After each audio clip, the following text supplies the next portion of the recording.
आगे disc brake है ABS के साथ और पीछे डिस्क ब्रेक एबीएस तो है, साथ ही साथ ट्रैक्शन कंट्रोल सिस्टम भी। मीटर में नेविगेशन तो यूज़ कर ही सकते हो, साथ ही साथ आपके हेलमेट में लगा हुआ ब्लूटूथ कंट्रोल भी आप यहाँ से कंट्रोल कर सकते हो। आज मेरे साथ में एक ऐसी मोटरसाइकिल है जो कि 1.5 से 2 लाख रुपए के बीच में आपको देखने को मिलती है और ये अपने सेगमेंट की सबसे अंडररेटेड मोटरसाइकिल है। अंडररेटेड इसलिए क्योंकि यहाँ पर आपको फीचर्स लगभग सारे मिलते हैं और कुछ एक ऐसी चीज़ें हैं जो सेगमेंट में इसमें मिलती हैं, दूसरी बाइक्स में नहीं मिलती, लेकिन उसके बाद भी ये लोगों का ध्यान अपनी तरफ नहीं खींच पाती है। यह है मेरे साथ में होंडा की हॉर्नेट 2.0। क्या कुछ इसके साथ में होंडा ऑफर करता है और साथ ही किस कंडीशन में आपको इस मोटरसाइकिल को जरूर कंसीडर करना चाहिए, सबकी बात करेंगे आज के वीडियो में। तो आगे बढ़ने से पहले एक ही रिक्वेस्ट है, यदि चैनल पर नए हो तो सब्सक्राइब करना और नोटिफिकेशन बेल को ऑन करना। अब हॉर्नेट 2.0 अगर आप देखते हो तो नेकेड कैटेगरी में आपको ये मोटरसाइकिल देखने को मिलती है और हॉर्नेट जो है वो इंडिया में काफ़ी लंबे टाइम से है। और फीचर्स वगैरह की अगर मैं बात करूं तो लेटेस्ट अपडेट्स के साथ में ये मोटरसाइकिल आई है, जहां पर ज़रूरत की लगभग सारी चीज़ें होंडा ने इस बाइक में ऑफर की हैं। आप साइड से देखोगे तो कुछ इस तरह की लुक्स आपको देखने को मिलती हैं और सामने से अगर आप देखोगे और फीचर्स देखते हो यहाँ पे तो क्या कुछ मिलता है। एलईडी में पूरा आपको यहाँ पर लाइटिंग सेटअप देखने को मिलेगा। हेडलाइट जो है वो एलईडी में है, इंडिकेटर्स भी आपको एलईडी में देखने को मिलते हैं और इसमें एक बढ़िया सेफ्टी फीचर भी आता है।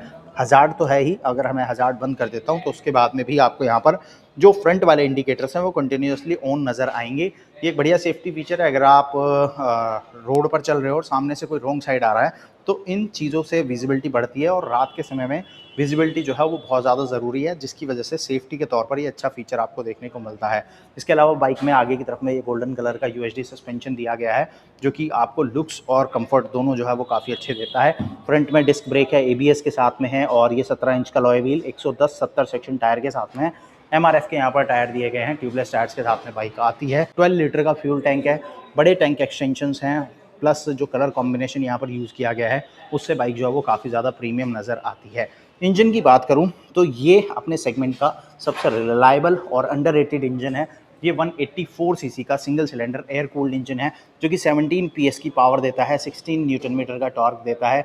5 स्पीड गियर बॉक्स के साथ में बाइक आती है। पावर परफॉर्मेंस बहुत बढ़िया आती है। इंजन मड कवर आपको देखने को मिलेगा। ग्राउंड क्लियरेंस 168 mm की है और उसके बाद अगर आप देखोगे तो ये इंजन जो है वो पावर, परफॉर्मेंस, माइलेज और स्पीड सभी चीज़ों के साथ में एक अच्छा कॉम्बिनेशन बनाता है, जिसकी वजह से ये आपको एक बढ़िया कंफर्टेबल राइड ऑफर कर सकता है।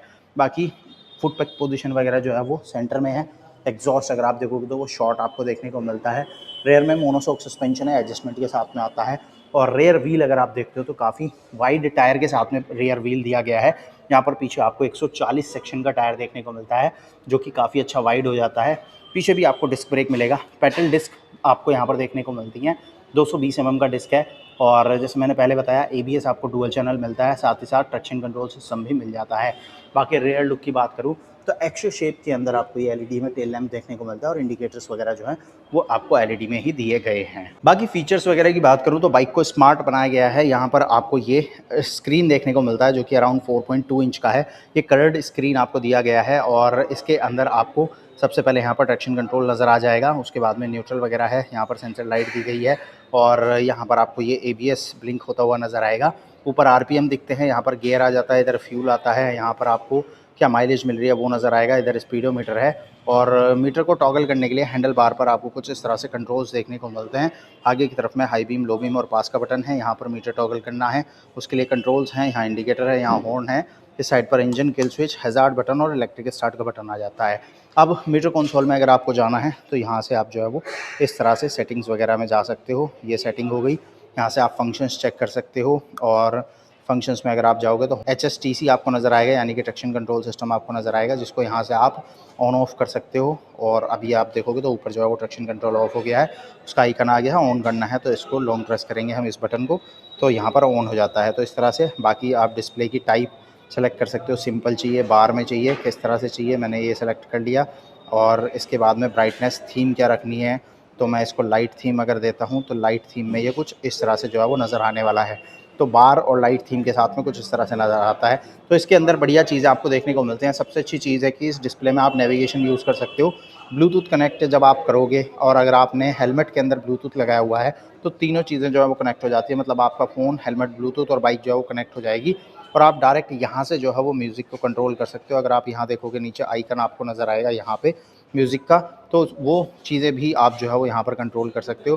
बाकी सेटिंग्स में जाके आप बाकी चीज़ें भी देख सकते हो, जैसे कि फ्यूल रेंज वगैरह आपको चेंज चेक करनी है, तो वो सारी चीज़ें भी आपको यहाँ पर नज़र आ जाएँगी।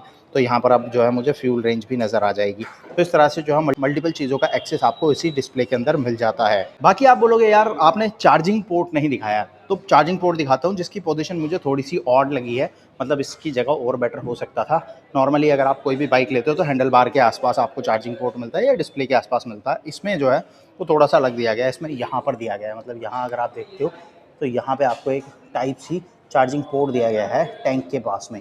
तो ये पोजीशन जो है मुझे थोड़ी-सी ऑड लगी, पता नहीं क्यों ऐसा किया है होंडा ने। यहाँ पर दिया है जबकि मीटर के आस-पास जो है वो दिया जा सकता था। यहाँ पर जो है वो नॉमिनली दे देते हैं इस साइड पे या इस साइड पे, तो वो दिया जा सकता था या फिर टैंक पे या हैंडल बार पे कहीं दिया जा सकता था। तो ये एक पोजीशन है जो कि ऑड लगी मुझे। बाकी इस बाइक में ओवरऑल जो चीज़ें हैं वो काफ़ी सही नज़र आती हैं। अब हॉर्नेट के कंफर्ट की अगर मैं बात करूँ तो इस बाइक के अंदर आपको स्प्लिट सीट सेटअप देखने को मिलता है। लेंथ वगैरह जो है वो आपको सीट में अच्छी मिलती है। सीट हाइट 790 mm है, जिसकी वजह से रीचेबिलिटी है इसकी वो ईजी हो जाती है। अगर आप शॉर्ट हाइट राइडर हो तब भी इस बाइक पर काफ़ी कंफर्टेबल होने वाले हो। साथ ही साथ अगर आप सिटिंग पोजीशन देखोगे या फुटपैक की पोजीशन देखोगे तो बहुत ज़्यादा अग्रेसिव आपको नहीं मिलती।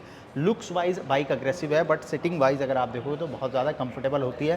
तो अगर आपको डेली सिटी में कम्यूट करना है, डेली अप डाउन करना है बाइक के साथ में, या कभी लॉन्ग राइड भी आपको जाना है, तो वो सारी चीज़ें आप इसके साथ काफ़ी आराम से कर सकते हो, क्योंकि कंफर्ट के मामले में ये मोटरसाइकिल आपको काफ़ी पसंद आने वाली है। अब कंपटीशन की बात करें तो इस सेगमेंट में आपको अपाचे RTR 200 देखने को मिलती है, पल्सर N250 और पल्सर NS 200 जैसी मोटरसाइकिल देखने को मिलती हैं, जिसमें कि कुछ एक बाइक ऐसी हैं जो कि इससे ज़्यादा पावर प्रोड्यूस करती हैं। और N250 वगैरह अगर आप देखोगे तो वो बड़ा इंजन हो जाता है, लेकिन प्राइसिंग ऑलमोस्ट आपको इसके आसपास ही देखने को मिलती है। लेकिन अगर आप हॉर्नेट देखते हो तो यहाँ पर सेगमेंट का सबसे ज़्यादा स्मूथ और रिफाइंड इंजन देखने को मिलता है। पावर परफॉर्मेंस आपको अच्छी देती है ये मोटरसाइकिल, 130 से ज़्यादा की टॉप स्पीड भी मिल जाती है, और इन सब के साथ में माइलेज भी आपको काफ़ी अच्छा मिलता है। प्रैक्टिकल कंडीशन की अगर बात करूं तो 40 से 45 का माइलेज ये मोटरसाइकिल दे सकती है, जो कि अपने सेगमेंट में सबसे ज़्यादा हो जाता है। मोस्टली इस सेगमेंट की जो मोटरसाइकिल्स हैं वो आपको 35 के अराउंड ही माइलेज देती हैं, तो माइलेज वाइज भी अगर आप देखते हो तो ये मोटरसाइकिल आपको ज़्यादा माइलेज देती है। साथ ही साथ dual disc, dual channel ABS और ट्रैक्शन कंट्रोल जैसी चीज़ें इसके साथ ऑफर की गई हैं, जिसकी वजह से ब्रेकिंग और सेफ्टी आपकी इंप्रूव हो जाती है। ओवरऑल पैकेज काफ़ी ज़बरदस्त है। लेकिन बात करें क्यों लोगों का ध्यान इसकी तरफ नहीं आता है, तो उसका रीज़न ये है कि होंडा की तरफ से इसके ऊपर कोई भी एडवर्टीजमेंट आपको देखने को नहीं मिलेगा। बहुत ज़्यादा कोई पब्लिसिटी इस बाइक की नहीं है। जब से लॉन्च हुई है बहुत लिमिटेड सेल ही इसकी रही है, जिसकी वजह से सेकेंड हैंड मार्केट में भी उतनी खास डिमांड इसकी नहीं है।